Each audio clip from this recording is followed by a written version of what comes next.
pertanyaan masuk ke handphone. Sebentar ya. Hebat pertanyaannya nih, ditulis pakai ketik.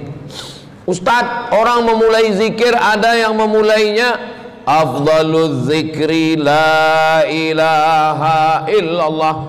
Ada fa'lam annahu la ilaha illallah.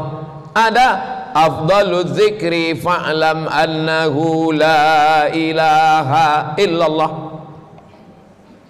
Yang memulai zikir dengan fa'lam annahu la ilaha illallah, dia ambil ayat Quran, fa'lam annahu la ilaha illallah. Yang memulai zikir dengan afdalul zikri la ilaha illallah, dia ambil dari hadis Nabi. Hadisnya panjang, afdalul zikri la ilaha illallah wa afdalud du'a alhamdulillah, dipotongnya pangkal. Yang memulai zikir dengan afdalul zikri fa'lam annahu la ilaha illallah, dia gabungkan antara hadis Nabi di pangkal, ayat di ujung, afdalul zikri fa'lam annahu la ilaha illallah. Bolehkah menggabungkan hadis dengan ayat Quran, Pak Ustadz? Ada imam sholat, imamnya Nabi Muhammad SAW, makmumnya baca doa Allahu Akbar kabira walhamdulillahi katsira wa subhanallahi bukratan wa asila. Nabi tidak pernah mengajarkan doa itu, Allahu Akbar kabira walhamdulillahi katsira wa subhanallahi bukratan wa asila. Selesai salam Nabi tanya, siapa tadi yang baca Allahu Akbar kabira? Tak pernah kuajarkan itu. Kata sahabat, aku ya Rasulullah. Futihat abwabus sama, terbuka pintu langit, malaikat turun membawa rahmat atas doa yang kau baca. Hadis lain, sami'allahu liman hamidah, Nabi mengajarkan Rabbana lakal hamdu mil'us samawati wa mil'ul ardi wa mil'u ma syi'ta min syai'in ba'du. Tapi makmum lain bacaannya sami'allahu liman hamidah, alhamdulillahi hamdan thayyiban katsiran mubarakan fi.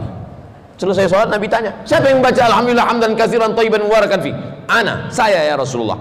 Kata Nabi, futihat abwabus sama, terbuka pintu langit, turun malaikat berlomba-lomba ingin mencatat doa yang kau baca. Berdasarkan hadis ini, kata Imam Ibnu Hajar Al-Asqalani dalam kitab Fathul Bari Syarah Sahih Al-Bukhari, jawazu ihdatsi dzikri ghairil ma'sur fi shalah ma lam yukhalif bil ma'sur. Boleh membuat zikir bacaan yang bukan maksur. Bukan maksur maksudnya tak ada dalam Quran, tak ada dalam hadis, dibuat di dalam sholat selama tidak bertentangan dengan yang maksur.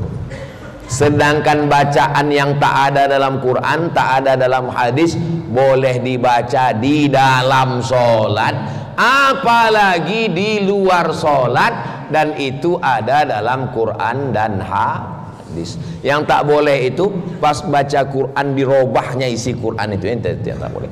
Doa, misalnya dalam doa itu Rabbana atina fid dunya hasanah, lalu pas membaca doa jadi imam Allahumma Rabbana atina fid dunya, tak salah, dia tidak merubah Al-Quran karena saat itu fungsinya sebagai doa. Jadi saat itu sebagai attention, perhatian, zikir yang paling afdal, ketahuilah wahai jamaah bahwa zikir yang paling afdalu zikri fa'lam annahu la ilaha illallah. Jadi yang memulai zikir dengan afdalu zikri la ilaha illallah, bagus pakai hadis. Yang memulai zikir dengan afdalu zikri la ilaha illallah, yang memulai zikir fa'lam annahu la ilallah, ayat Quran. Yang memulainya dengan afdalu zikri fa'lam annahu la ilaha illallah, itu pun tak salah karena ada dalam Quran dan sunnah Rasulullah. Andai tidak pakai tiga-tiga ini, terus bagaimana dia? Attention, attention please, ladies and gentlemen, kepala buku distempel semen. Saudara-saudara sekalian, zikir yang paling afdal adalah la ilaha illallah. Boleh, tak salah, karena ini bukan bagian dari bacaan dalam sholat, sudah di luar sholat. Maka pertanyaan ini pastilah dari orang yang berilmu, karena berdasar dia sudah ngaji, dia ingin tahu. Mudah-mudahan Raudhatul Jannah pesantren apa ada tanda orang yang bersyukur menurut Rasulullah sallallahu alaihi wasallam? Apa tanda orang yang bersyukur? Tanda orang syukur itu artinya syakaro, nampak. Saya dikasih orang baju, ini baju. Baju yang dikasih ini mesti saya nampakkan. Bagaimana cara menampakkan baju ini? Dipakai. Tadi malam dikasih, dipakai. Coba kalau tak saya pakai baju ini. Pagi ini orang udah berpikir, jangan-jangan dijual Ustaz tuh baju. Maka yang pertama adalah nampakkan syukur itu.